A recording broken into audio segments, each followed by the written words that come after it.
Good job. I know, right? Okay, we're back. Welcome back Part to 2.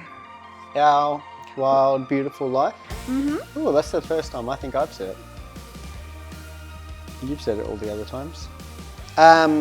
All the disclaimers are in the previous one, but for those that... I'm looking at this one and For the hasn't first read time? the other one. Disclaimer is, this is our personal journey. We understand that everybody's journey is different. Trigger warning is that this is on mental health and it does have some dark and hard topics. You can choose to your transgression. Is that the right word? No. You can choose to skip this. You can choose to skip this. You can choose whether or not your children are listening into this one. It's very clear that this is part 2. Part so 2. If you need to go to part 1, go check that out. And always read the PDS and the fine print to see if this is suitable for you. Also, again, we have to disclaimer that we are not medical professionals. No, we are just speaking from our own journey.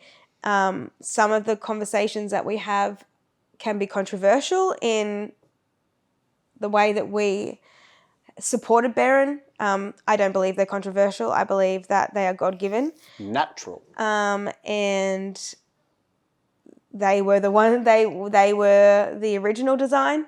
But we also have to be very conscious of what we say and how we say it, because it's the nature of the world we live in right now. And we are not giving anyone medical advice. We are just sharing our own personal journey. And what we did. And what we did to support Beren as an individual going through his mental health journey. All right. Go, baby. So. We're taking it back to 2002. 2002. That's like a, what's that thing called? Parallel? No, that's not it. Oh, yeah. What's that called when it's like the same backwards and forwards? Like Hannah. Yeah. Is it pelogram? No. Palindrome? No, not a palindrome. That's the riding the bike thing, isn't it? Parallelogram? No. What's a parallelogram? A parallelogram. Gosh. Is a shape in maths. Guys, I've forgotten what it is. I don't know. I homeschool my children. I have no idea. The boys actually I don't remember know. what it is. We're not asking the boys to come in though, because we just told them to get out. they in the last part they were coming in a lot. So I think they sense when. They didn't sense. Anyway, let's move on. 2002. 2002, honey. Okay, so we got to go back to... You were 17. I was 17, and... We're taking it back to where he believes things may have originated from, or his first memory of stuff happening. They must have started before this, because... And like you said, like it would have started in 14... There would have been stuff in 15. There would have been stuff in 16. And it would have been late 17s. I probably was very close to... And as we know now, having gone through those ages now twice with our boys, whew, guys, it's hectic. Anyway, we had reached a point where drugs had entered my life. Alcohol was well and truly a staple food group. You were definitely self-medicating. I was definitely self-medicating, and like long story short is that there was a friend of mine who we'd become very tight and just spent a fair bit of time just hanging out and doing life together, and through him we had met someone. And this is the age-old story. He had said he wanted to try drugs, but he didn't want to try it without me. I had that same conversation with a friend, is why I started. And so... Not just by myself. At that stage, it was just like, well, I don't care, let's just do that. Anyway, through that, there was a girl. There is always a girl. And... the three of us, I think he was, I know that he was super keen on her. I found out later she was not super keen on him. But through that, we went, the three of us, down to Sydney.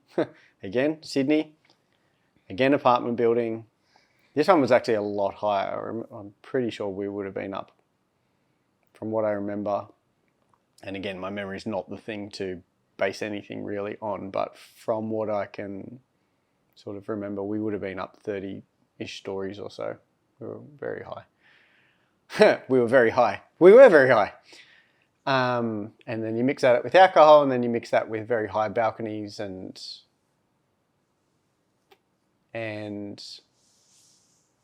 yeah, again, I had blocked this out. I had sort of forgotten about this, whether I'd forgotten it because of the motorbike accident, whether I'd blocked it out for other things, but it came back to me like later on. But I remember being up there just hanging off the balcony as well. And this is New Year's Eve. Fireworks are literally going off. Should be a time to celebrate. So there you go. Must have been the end of the year.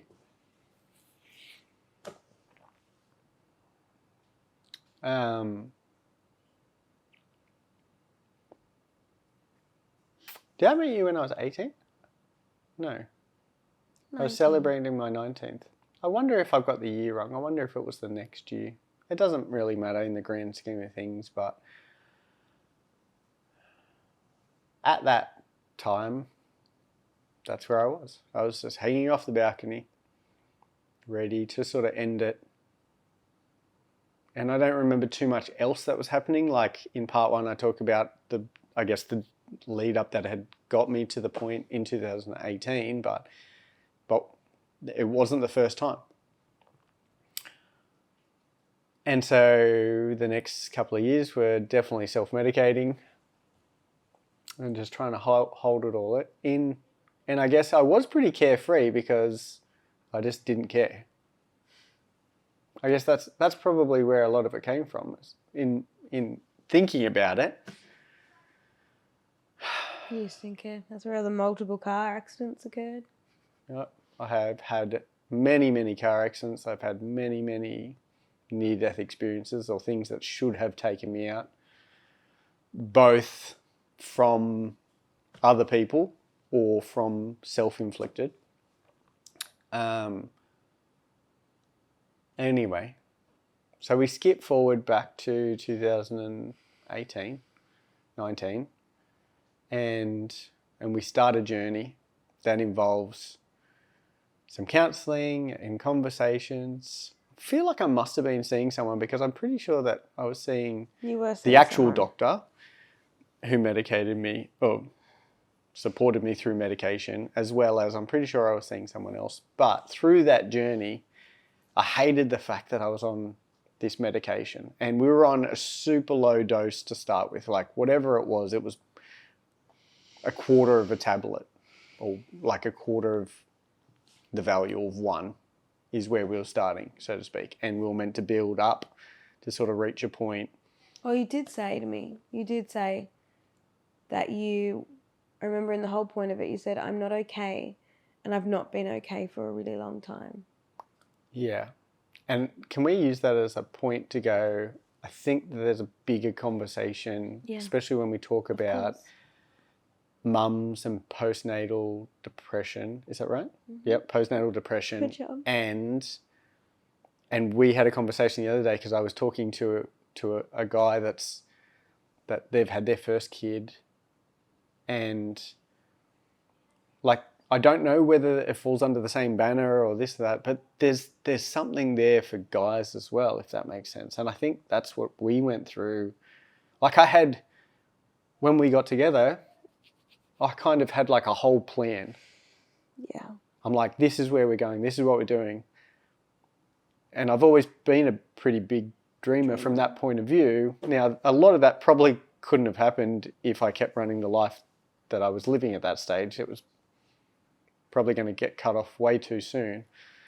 But I did have a big plan and kids entering our world did change that significantly. But that's not this topic. Yeah. But I guess it does form part of it. Like it does, it's something we had to walk through, and I didn't handle it very well. I didn't handle it as well as I could have. Let's put it that way. And so I guess the journey that we walked through was ramping up these tablets. And I just remember just being so, like, just feeling so stupid. Like, I'm pretty sure, like, I just remember, I called them stupid pills, didn't I? Like, time. I don't know how long I was on them for, but I remember that I was seeing someone and speaking it through and taking these tablets, and it was just like... You're on them for at least a year, I think. Yeah, and they're meant to sort of like flatten out that curve that I talked about last time, because I had extreme highs, and they're meant to make it a bit curved. But then you just felt nothing. Yeah, and I couldn't think. It was affecting your work. It was affecting everything. Your incredibly smart and forward-thinking brain had turned to mush. It was like I could do whatever the task was the bare that I had to. Things. If someone told me what I had to do. Yeah. Who you are as a person disappeared. That part, that dreamer, the thing that lights you up and makes you a lot of who you are, the pioneer, the one that, you know, your brain is brilliant, and that got taken away. So, when did we start, like, the stuff you're going to talk about to help that supported me? When did we start that? Like, was I still on medication? Okay, so I've still got a bit to go then. So, I remember ramping things up. And you started ramping things up. Was that before or after Bali? So we went to Bali early 2020. Yeah. And essentially, don't worry, don't get hung up on the dates. I know I'm being hung up on dates, but I remember one of the things was that I just went, well, if this is meant to help, then maybe it's not enough. And I remember we'd already worked up from 0.25 to 0.5 to, I don't think we'd reached 1, or we might have reached 1 by that stage or whatever, like whether that's one whole tablet or whatever it was. Yeah. And I remember... But your thoughts were still coming. They were still coming through. And when, side note, we talk about the thoughts. Okay, this bit may trigger someone. It may not be easy to hear.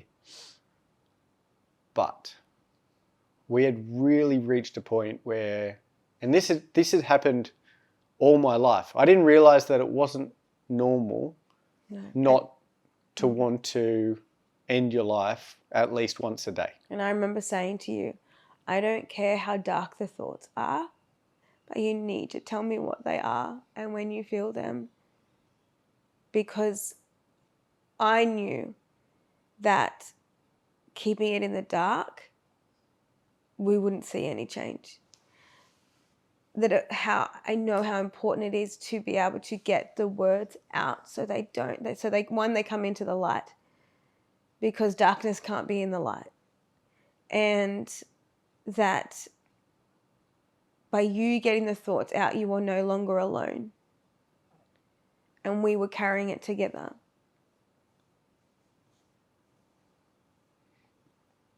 So I'm trying to keep this as easy to understand, but without being super graphic.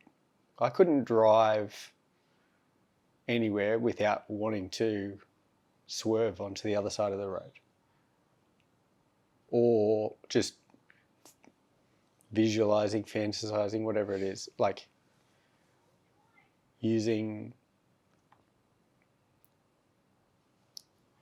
like there are lots of sharp objects in a house, and if I say use your own imagination to figure out, that'll keep it. No, we don't want anyone thinking that. So no, maybe don't use your Maybe don't think that. But it was, I would just spend hours a day throughout every day. And it got worse. And so I realized that, okay, well... You used to have dreams about me putting you in a body bag. So I went, okay, well, if the tablets are meant to help, then let's really help.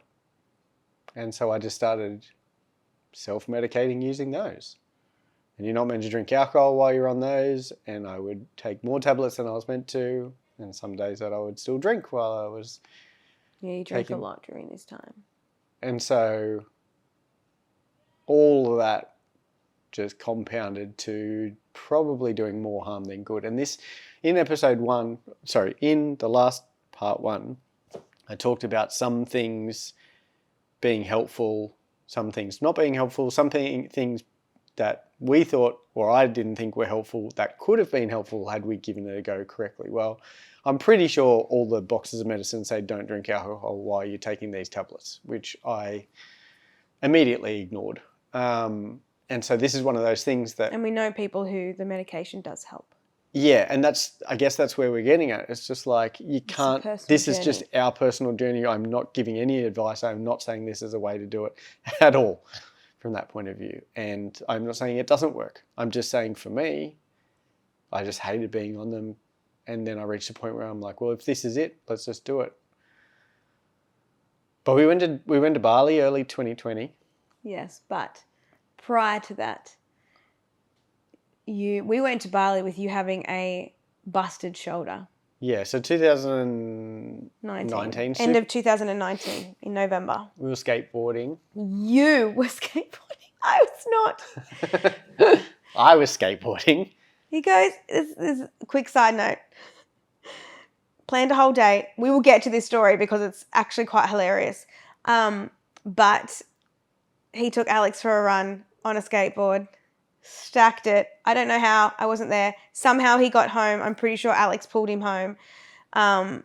He walked in completely like his shoulder was rearranged. My shoulders still don't sit level at this stage. I was like, oh, this is fantastic. And then for the next 24 hours, I thought the rest of my life was going to be 10-second Tom from 50 First Dates. If you haven't seen that movie, go see that movie.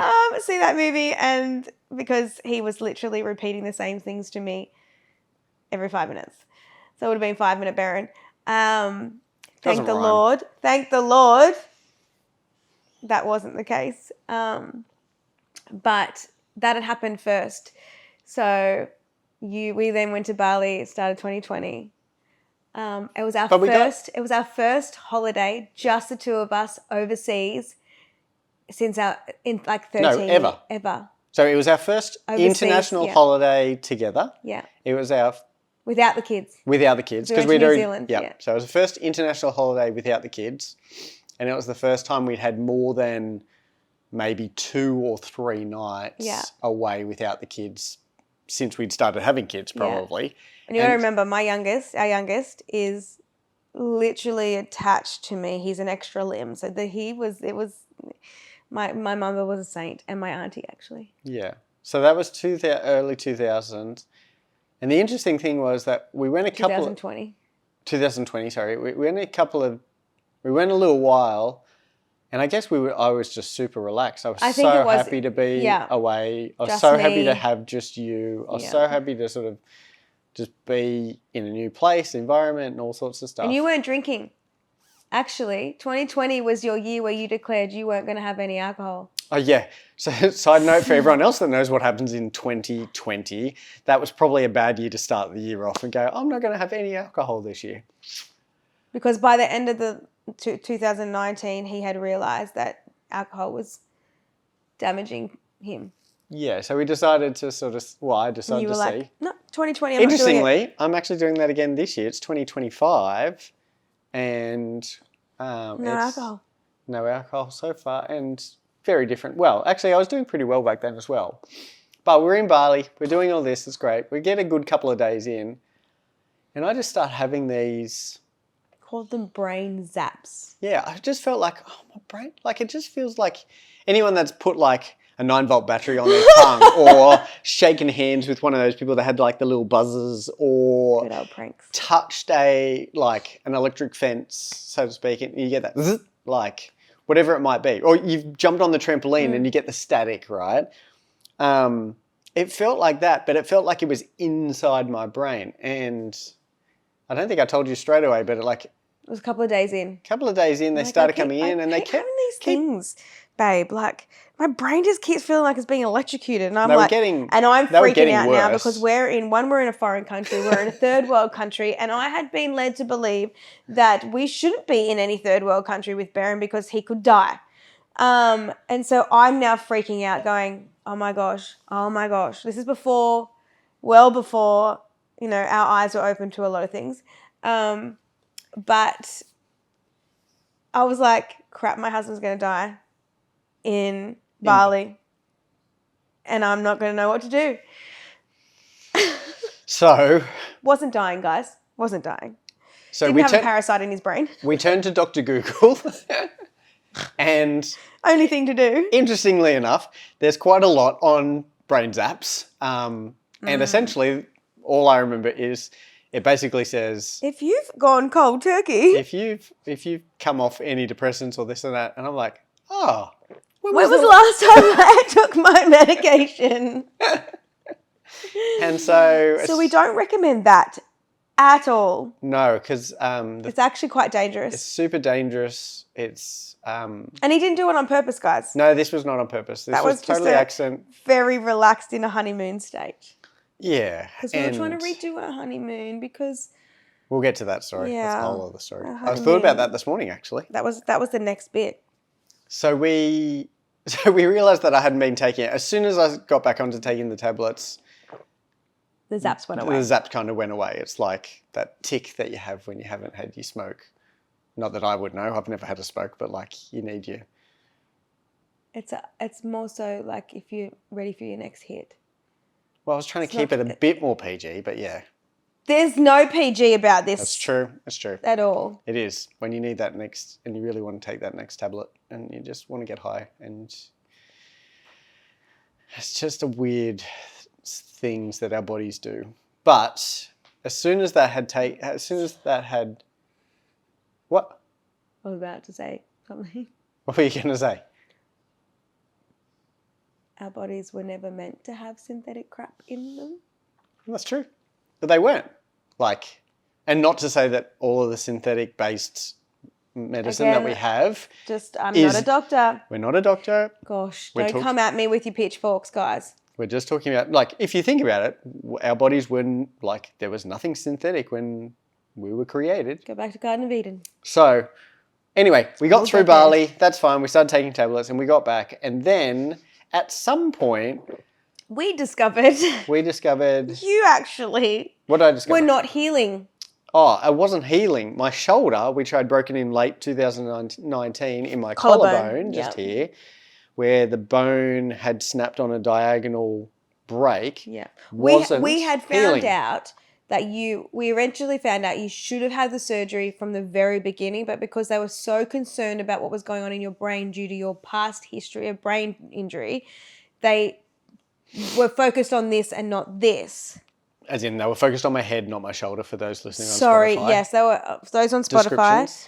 They were more worried about what was going on inside of his brain as opposed to what was going on inside of his shoulder. Yes, what they should have done is the day that I came in from the accident, they should have had surgery and they should have tried to mend my shoulder. They didn't. That was what was actually recommended, but lost in translation, it's so fine. It doesn't matter. So 9 months later... Was it 9 months? Or 6 months? Well, anyway, I know that... It was quite a... It was 9 months later I had my surgery. So it was late 2020 that I had the surgery because it was within COVID And obviously times. everything has happened during COVID. Yeah, COVID's happened like a week after we got back. Australia got locked down. So all this type of stuff. But what happened is that we worked out that my shoulder wasn't healing. And I can't remember how we found out. But we went to a new specialist and he said, what medications are you on? Oh, are you on any medications? And you said, I actually am. And as soon as he said what you were on, he goes, well, one of the side effects of that medication is that your bones actually can't. Oh, no. It affects only like 5% of people. Oh, yeah. Right? So it affects only 5% of people, but that medication can limit the bones from growth, whatever. Healing essentially, yeah. So... Lucky me. Being the 5%. In the 5%. Oh, you're the 5%, I'm the 10%. Great. So we worked out that it just wasn't healing. And so very quickly, I really wanted my shoulder healed. And so, so I wanted my shoulder healed. They had to go in and do surgery, which we ended up getting. But I wanted my bone to heal. And so, again, I thought that it would be a really good idea to come off the medication. I think you spoke to the doctor about it, though. Did you? All I know is that I knew if I went cold turkey, I was going to get the brain shakes. We're not recommending that. I'm not recommending this either. Any of this, okay? We're just telling you a story. What happened is that I've now learned, or I had been told or whatever, is that you're meant to come off the medication kind of as fast as you went onto it. So the fact that you sort of build up how much you're taking, you meant to actually reduce the intensity that you're having and the quantity that you're having. And this is meant to take months. You're essentially weaning yourself off. This is essentially meant to take months. Like you do with coffee, guys. If you want to cut your coffee intake, you slowly do it. You don't just go cold turkey and get freaking migraines. I did it in 3 weeks. Not recommended, guys. Do not recommend that because... Can you half tell that we've been faced with some things when we are very adamant in telling people... Don't do this. 2020 through to this year, last year, we have navigated some stuff. So 3 weeks of reducing the intensity that I was having is not enough time. No. And I had brain shakes and I had pain. I got sick and... It was withdrawals, essentially. It was just... Same as if you come off... Any other drug. Not pharmaceutical drugs, was the other drugs? Narcotic drugs. So, but the good thing is that I came off it and we got the surgery and I still have a metal plate in my shoulder, but we're pretty sure it's fully healed now, but it needs to get taken out. You smacked your head on it the other night. I did. So he came in for a cuddle and went... Whoosh, it's not smart that how we are sitting on the bed, on the lounge is our sides of the bed. It's not smart because if I try and come in to hug him, I've got the metal pole in my face. The metal pole in your face? Wowzers. Didn't have that surgery.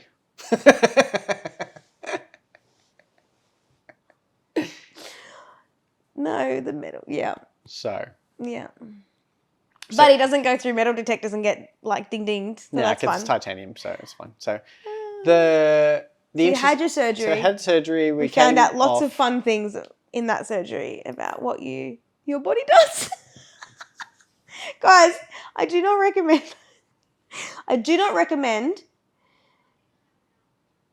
that your partner goes into surgery. That should be just a pretty straightforward surgery. It goes a lot longer than you expect. When you finally get hold of the doctors to say what is going on and they say he will be contacting you shortly, and then you finally FaceTime your husband and the first thing he says when it pops up on FaceTime is, oh, by the way, I bottomed out. I nearly died. Again, from a shoulder surgery. How's that? Guys, I've had to thank the Lord for my chiro who does nervous system things because my nervous system needed a lot of work in the last year after how much my husband has, we had this conversation. Brought into our life. Well, we had this the other day, right? We talked about this. We talked about motorbike accidents and skateboardings and all all the things. What's going to happen now? And people were just like, oh, so do you not do any of that anymore? I'm like, well, if you didn't do any of that stuff, sure, you may not end up with broken bones and this and all sorts of stuff. But also, you're not really living life, are you? Anyway, I think of extreme sports people that end up with massively broken bones and this and that, and they're like, oh, so you're not going to do it anymore? No, they turn around and go back and go win gold and they live life. Anyway, side note. I realise we're probably going to have to do a part 3. We are 100% going to have to do a part 3. But I think Yeah, and we might spend... Right. Yep, just spend the next couple of minutes just sharing this last little bit. So I came off that and then we started a journey. Yeah. And for us... You were trying to figure out what life looked like with... What does life look like? But also, we had started a journey with Young Living. Oh, yeah, we'd already like started kind of looking into the world of natural alternative options for things in general when our babies were little. Like when our three youngest were really little, we dealt with so much respiratory issues.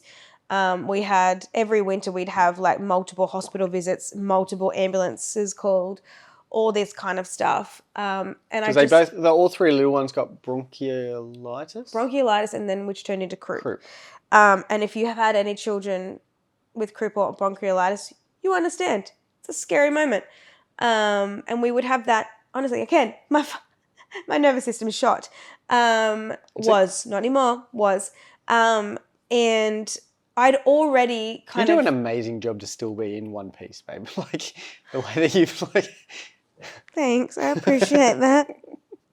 It's not for the weak of heart to have the life that I have with the boys that I have in my world. Anyway, finish your backstory. Anyway, what I was saying was, obviously, wellness. So we'll get into this. Yes, I have my own journey of dealing with chronic illness. And so from early on, I was already kind of in this space of knowing that there's certain products I can't use or shouldn't use and how they affect and things like that. We had a child with a lot of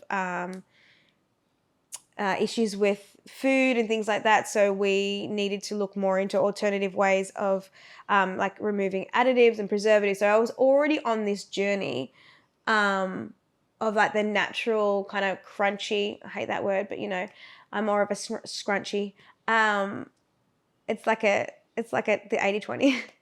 I don't know what you're talking about. Anyway, so I'd already been kind of on this journey and we'd started using alternative options for our boys with supporting them during the winter season that we were seeing really great results with.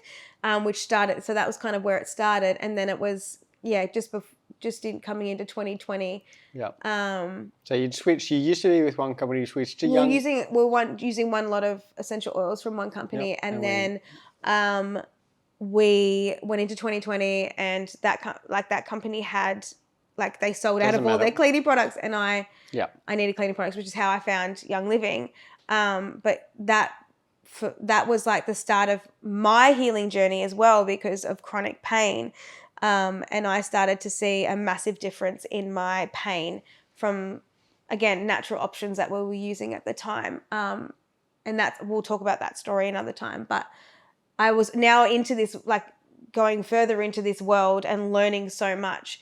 And God was so beautifully orchestrating so many things and people within our world, so that when we got to a point that we'll get to probably in part 3, I had the people there that I was able to reach out to and for support, who then came alongside us, and they are an intricate part of seeing you in your healing. Yeah. So so you just kind of navigated the next few years pretty much? Yeah, so the next couple of years... Because we moved house in 2020. We did 2020 or 2021? 2020. Was it 2020 that we bought the house, the second house? I think so. Our third house. Yeah. I think it was the end of 2020.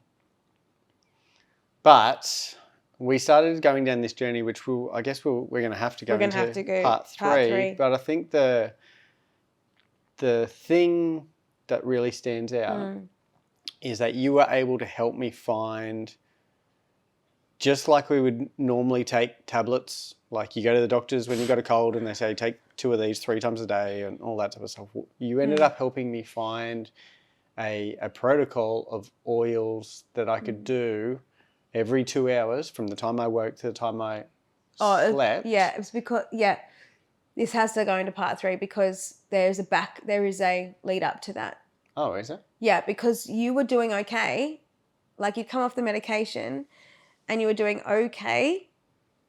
But then when we moved into the next house, you obviously were very, you had a project. So you had things to keep your mind busy. Oh, yeah. Oh, when we renovated the house. We fully renovated the house in 3 weeks, guys. Like, and there was plenty of work to do after that as well. Yeah, so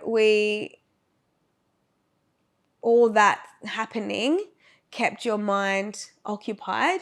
Well, I suppose the lead up to that, because I would have been I was very occupied. I was always on the phone leading up to getting that house. When we found that house, you threw yourself into work. There was a lot going on behind the scenes within our family. We were navigating some pretty hefty stuff with one of our boys.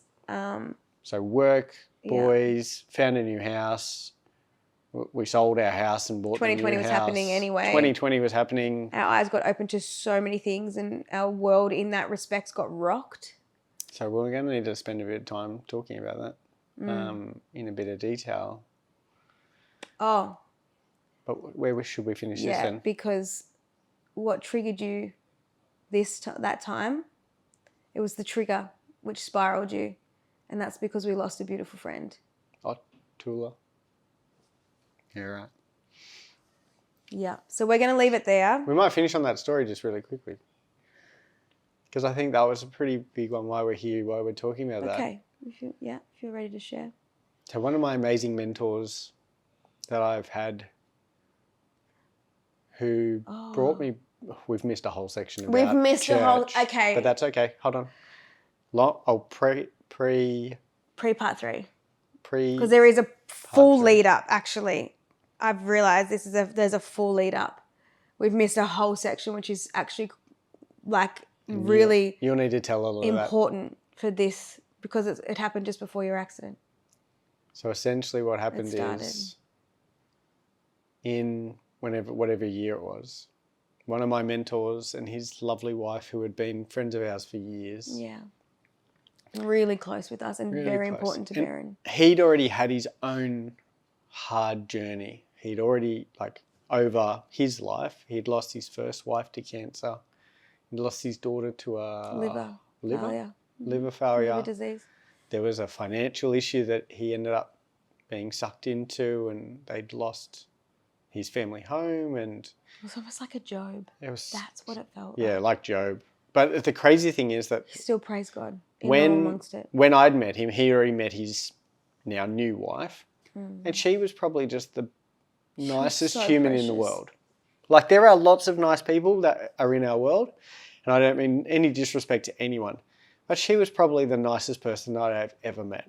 And she was just the most amazing person ever.